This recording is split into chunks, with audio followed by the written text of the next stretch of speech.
Everyone, welcome to my blog. तो thumbnail देख के आप लोगों को पता ही चल गया आज टॉपिक क्या है। हाँ, मेरी बेबी शावर के लिए आज टॉपिक है। तो मेरी बेबी शावर काफ़ी यूनिक थी।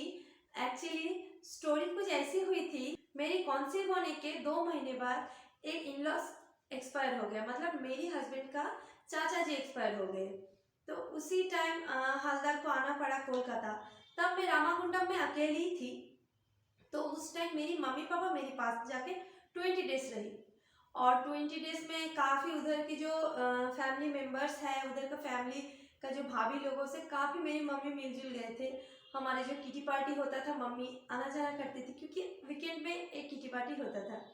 तो उधर जाके मेरी मम्मी सबको रिक्वेस्ट किया कि मेरी 5 महीने का जो बेबी शावर होगा वो रामागुंडम का जो हमारे ऑफिस स्टाफ लेडीज़ लोग हैं वो दे। क्योंकि उस टाइम तो कोई किसी का आने का पॉसिबल नहीं था। क्योंकि मम्मी जब ही 2 महीने मेरा कॉन्सेप्ट किया हुआ था उस टाइम आया, तो 5 महीने में मम्मी को आना पॉसिबल नहीं था।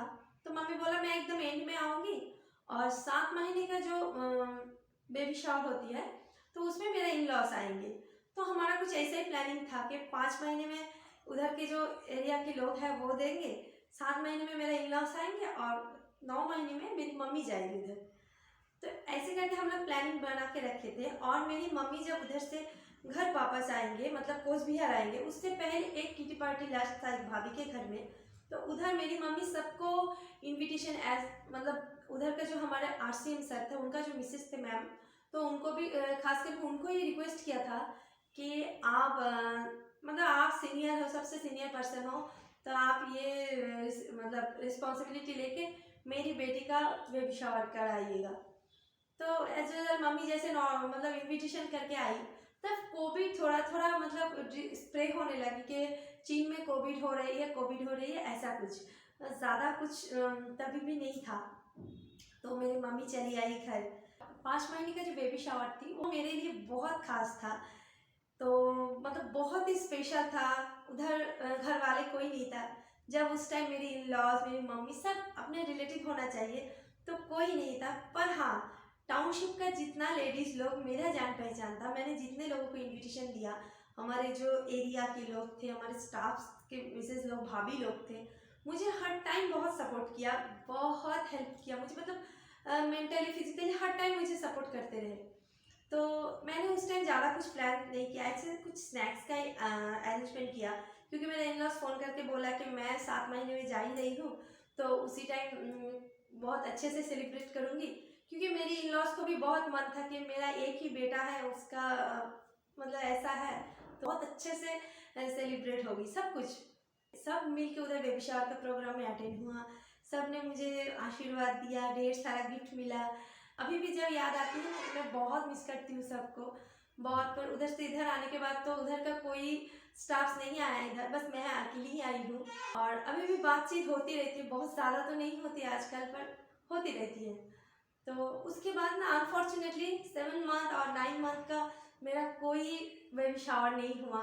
क्योंकि तब कोविड बहुत ज़्यादा बढ़ गई थी, और कोविड बढ़ने के चक्कर में फ़्लाइट बंद हो गई थी, ट्रेन बंद हो गई थी, तो घर वाले कोई नहीं आ रही थी, तो आना उस टाइम पॉसिबल भी नहीं था।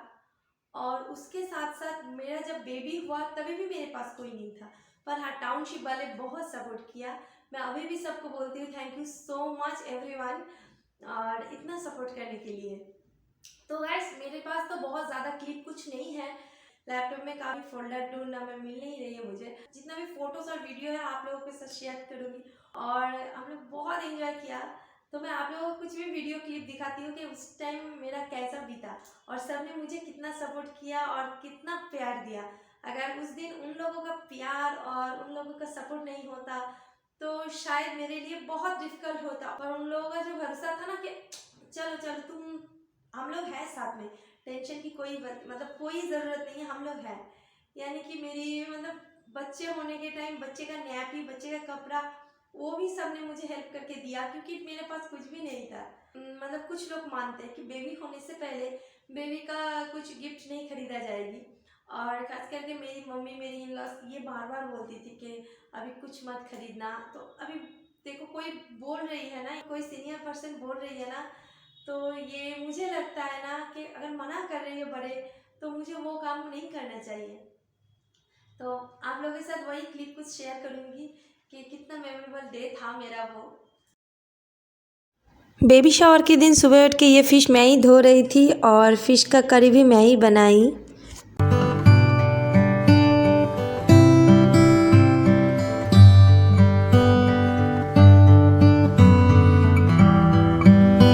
सुबह सुबह रेडी होके मैं बेबी शावर के लिए बैठ गई थी और हमारे जो RCM मैम थे वही सब रिचुअल सबसे पहले किया।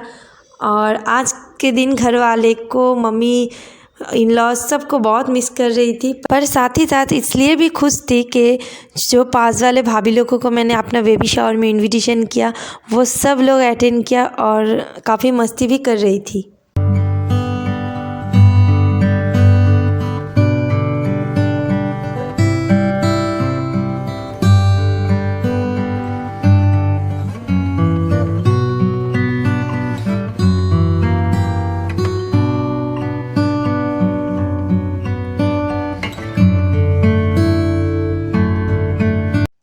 और ये है रिया दी जो बंगाली थे और मेरी रूम के जस्ट ऑपोजिट में ही रहते थे, पर ये दीदी मेरा हर टाइम हर मुसीबत में साथ देती थी।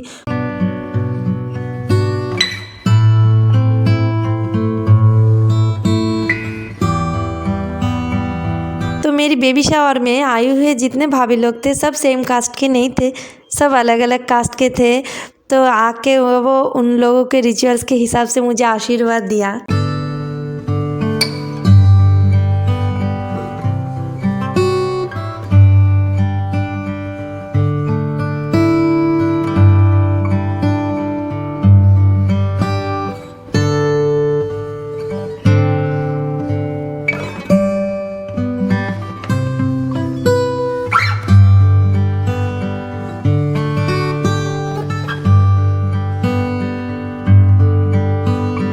और मेरे लिए गिफ्ट लेके आया था पायल और उसको सब ने मिलके मुझे पहना दिया।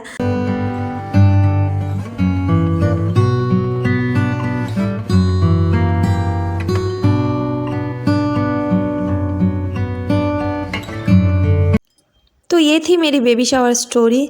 तो आज के ब्लॉग को इधर ही एंड करती हूँ। अगर ये वीडियो आप लोगों को अच्छा लगे तो do like, comment, share and subscribe.